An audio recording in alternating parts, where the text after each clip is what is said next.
Realignment made 26-6A smaller this year, which meant they had to wait a little longer to play district games. But tonight, the games that actually matter towards the playoffs kicked off with a bang. Undefeated Bowie hosted undefeated Lake Travis. This matchup, honestly, has been pretty one-sided. Lake Travis has taken home all the recent wins, but Bowie beat a San Antonio heavy hitter just last week when they took down Judson. So the question is, could the Bulldogs tackle another one of the state's top programs tonight? They're a powerhouse in the Austin area, so it'd be great to go out there and just shock the state, honestly. I think it'd be shocking to everyone else, but we know what we can do. I'm impressed with the way that our kids have played so far.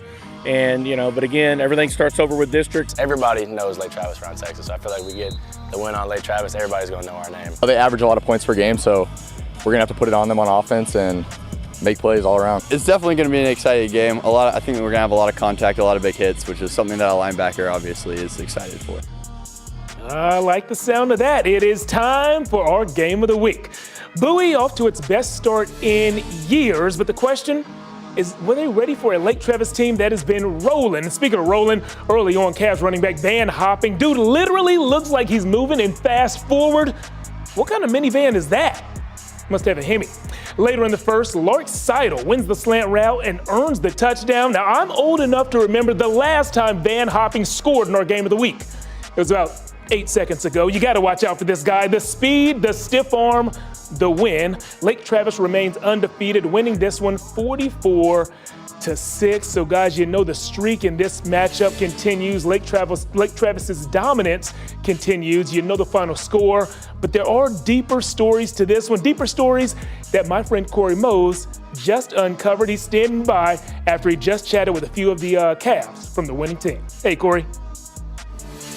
What's up, Jeff? Yeah, like you explained, deeper storylines, but the story heading into this game was, is Bowie legit, and is Lake Travis still the top dogs in this district? And we got a lot of answers tonight, right? Bowie wasn't able to move the ball at all against that Lake Travis defense, even though they average over 40 points a game, Bowie that is. But Lake Travis was able to hold them down and also put up a lot of points on their end, as you saw in the highlights, with Van Hopping running all over these boys tonight. I was actually able to talk to Van Hopping after the game. He had a little bit of a rest because Lake Travis put in their backups with about 9 minutes left in the fourth quarter. That's the way this game was going. And so, yeah, here's our interview with Van Hopping, running back, and then also linebacker Merrick Kays after the game.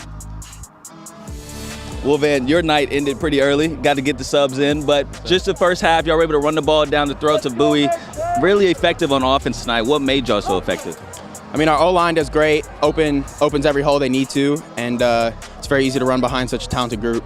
Yeah, y'all were able to put up over 40 points tonight, but y'all also able to stop them as well. Merrick, let me bring you in here. This is a Bowie squad that was averaging over 42 points a game. Y'all held them to just 6. How'd y'all get that done?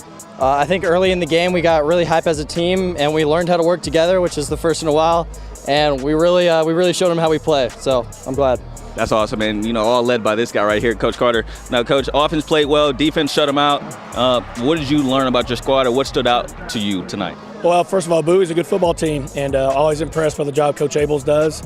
I'm proud of our kids to come over here and get a win like that. Too many penalties. I think still defensively there's some things we can do a lot better. Our offense, the way they threw the football tonight, I thought was fantastic, and obviously running it with Van and Glass.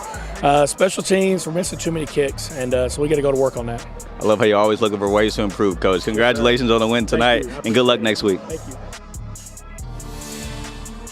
I joke about Coach Carter always looking for ways to improve, but he's right, though. They missed an extra point late in this game, and those are the type of mistakes that he doesn't want to have because he knows later down the road it's going to play a factor. Of course, Lake Travis, they have Del Valley up next and then Dripping Springs, but then in about 3 weeks, they have that matchup against Westlake, and I'm sure he wants everything, all well-oiled machine down in their matchup against Westlake in about 3 weeks. So he's trying to get all the kinks out before that big-time game. But